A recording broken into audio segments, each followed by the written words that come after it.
I want to unpack today a couple of things. First, the difference between starting over and starting from where you are. I also want to talk a little bit about what happens to our brain and our body when we start drinking again, and why is it so hard to get past day 3 or day 5. So let's unpack this together. Welcome to the Sober Edge podcast, inspiration for alcohol-free living. I'm your host, Terry Patterson, functional nutritionist and This Naked Mind senior coach. The Sober Edge is a place to explore the infinite possibilities on the other side of drinking. In a culture soaked in booze, discover the wonder and joy of taking a different path. Meet real people living lives of purpose and passion. Learn the truth behind the alcohol myths and get ready to be motivated, inspired, and astounded by what is possible with the Sober Edge.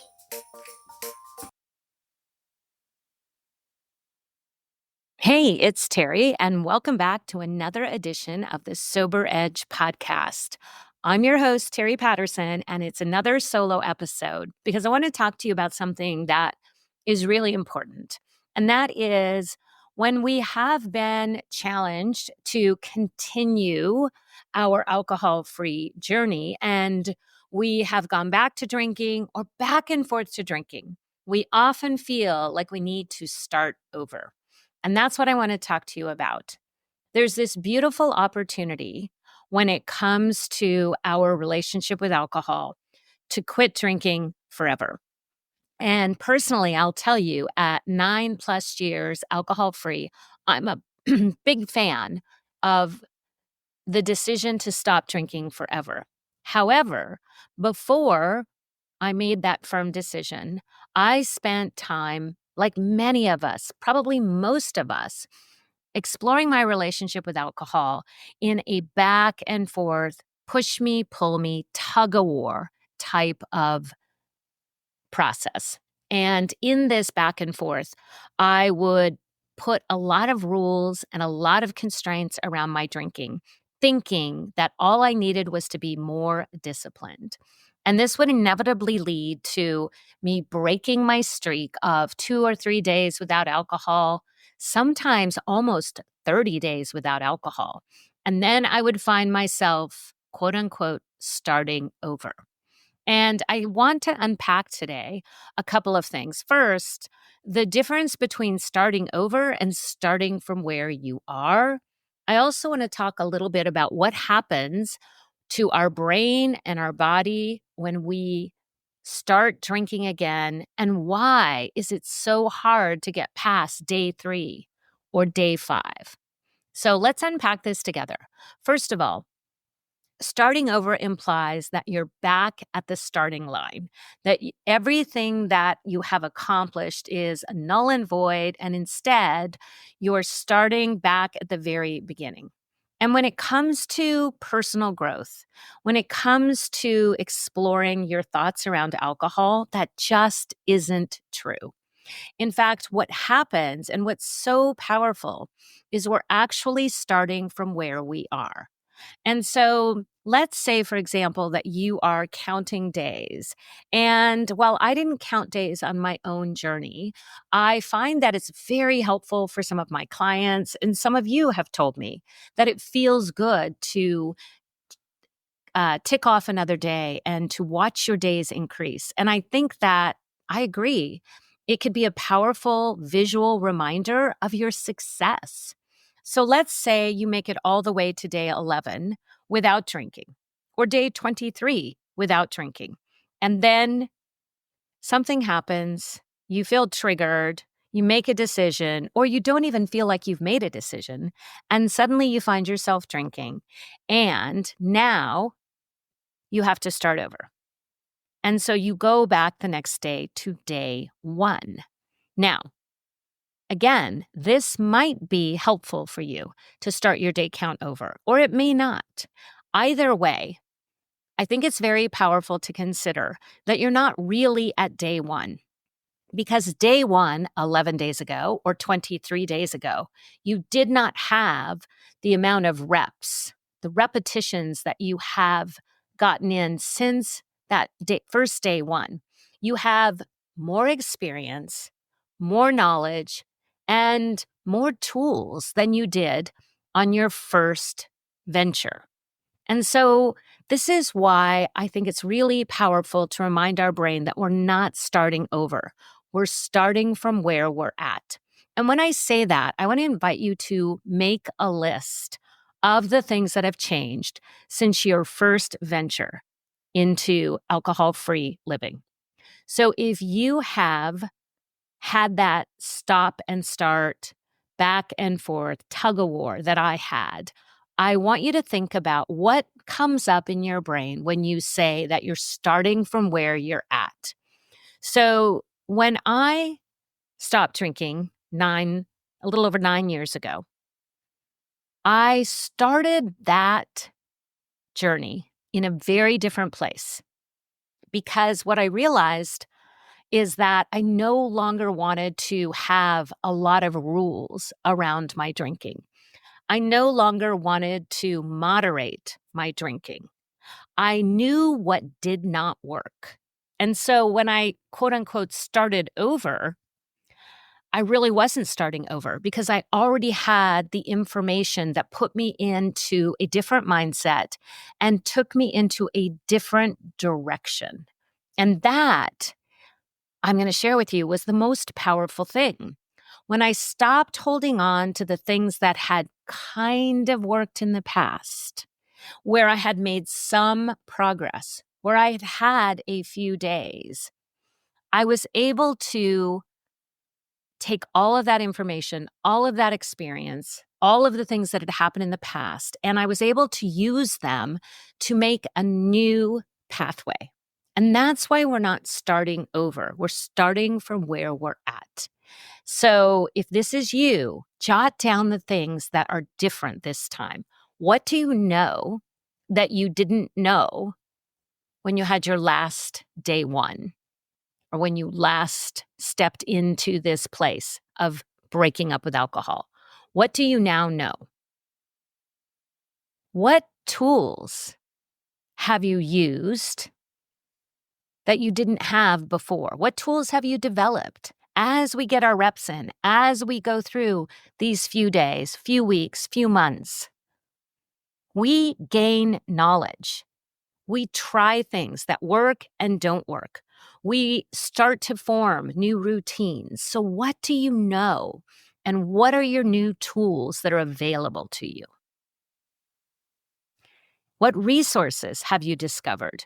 Who have you had a conversation with along the way that shared a book, a podcast, a free download, a training, a program? What are the resources that are available to you now that you're starting from where you are? All of this is really valuable. So let's talk for a minute why it's so challenging to get past day 3, day 4, day 10.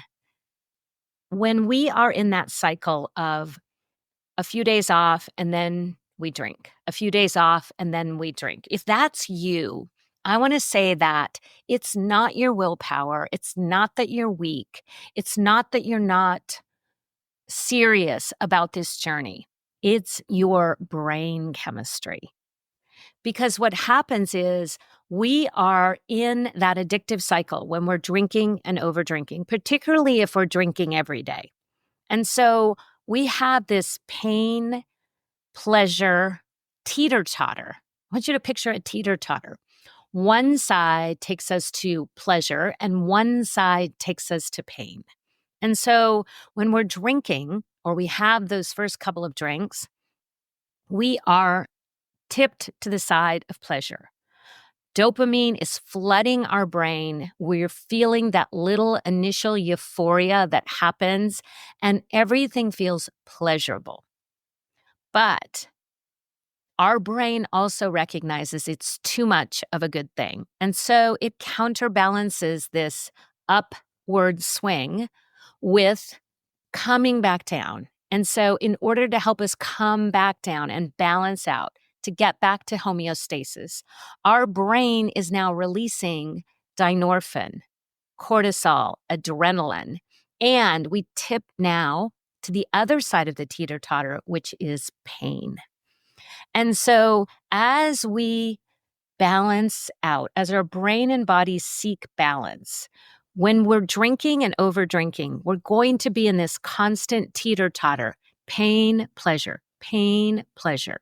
And what we also know is that that euphoric feeling lasts about 20 minutes, and that downward part of the teeter-totter happens for about 2 to 3 hours. So our brain is literally hijacked when we are drinking. And so when we stop drinking, we are at that place of pain because our brain is looking for the dopamine fix. It's looking for that next heightened pleasure sensation. And so if we are doing nothing to balance out that dopamine deficit, we are going to be in a place where it feels so uncomfortable to not be drinking. Our brain only thinks about drinking. We are experiencing that sensation, that angsty feeling of wanting to drink, and we're more likely to drink because now we're seeking a drink to just feel normal. And this is what happens to our brain over time, which is why it's part of alcohol is part of an addictive cycle, is we're seeking pleasure and then we're balancing it with pain. And then we're going through this deficit when we withdraw from alcohol, whether it's just even for 2 or 3 days, where now we're looking around for what is available to us to just get out of this very uncomfortable state. So now we're seeking to drink to just feel normal. And this is why we have to get past those initial first days. We have to get through 5, 6, 7 days so that we're not in that cycle of pain and pleasure where the pain is so challenging that our brain and body are really craving alcohol. And I'm not talking about medical withdrawal here. I'm not talking about dangerous withdrawal symptoms. I'm really just talking about the process that we all go through when we're drinking a toxic substance, when we're using something that is addictive. And so it's more challenging to do this back and forth, starting over or starting from where you are. So there's lots to challenge ourselves when it comes to this place of drinking and then not drinking, going back to drinking, and how do we get started again? And so I'll share with you that we've talked about this before, but I'll share with you that for me, it was the firm decision. I was tired of getting my brain caught back up in that addictive cycle of pain and pleasure and reward and withdrawal. That was miserable. I was also very tired of the starting over, the, beating myself up, thinking I couldn't do it, feeling defeated. That got old. And I also wanted something different. I wanted to turn off all the noise around the rules and the guardrails, where I was just trying to put alcohol into this compartment that would be part of my life. So when I decided there would be no more starting over, I actually started from where I was. And I started with that knowledge that I wanted to do it different. And that created that initial spark of change. So I invite you to consider, if you've been in this cycle of drinking and not drinking and taking a break, and whether you feel like you're white knuckling it, using willpower, beating yourself up, trying the same thing over and over again. One of the most interesting things is that I see people who, I did great in a 30-day challenge, so I'm going to do that again. But the reality is the 30-day challenge led you here. And so it's time to do something different. So by starting from where you are, you can build in that information that I don't want to end up after the 30-day challenge back to drinking. So perhaps that new information will lead you into a different level of support, a different direction. That's how we use the information to start from where we are. And starting from where you are is the only place we can start from, right? We really never go back to the beginning because we have in our brain and in our muscle memory and in our DNA, we have the process that we've already gone through. We've already made progress in changing our thinking, changing our beliefs, challenging some of our behaviors. So let's build on that. And instead of starting over, I invite you to start right where you are. I hope this episode has been helpful to you. I love to think about the dynamics that come up when we are just needing to shift a little bit of our mindset around this journey. And if you're looking for more support, I invite you to reach out to me at Terry dot the Sober Nutritionist on Instagram, or go to my website, thesobernutritionist.com. I would love to help you on your permanent alcohol-free journey. All right, I'll see you next week.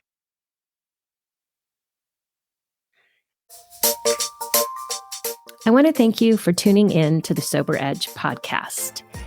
This is a place for important conversations and a safe place to question everything you thought you knew about drinking. If you're looking for your sober edge, I want to invite you to connect with me at thesobernutritionist.com, where you can grab my free resource, Becoming More, a guide to loving your sober life. And I would be so grateful if you enjoyed this podcast, if you would leave a rating and review, as it will help more people find their sober edge.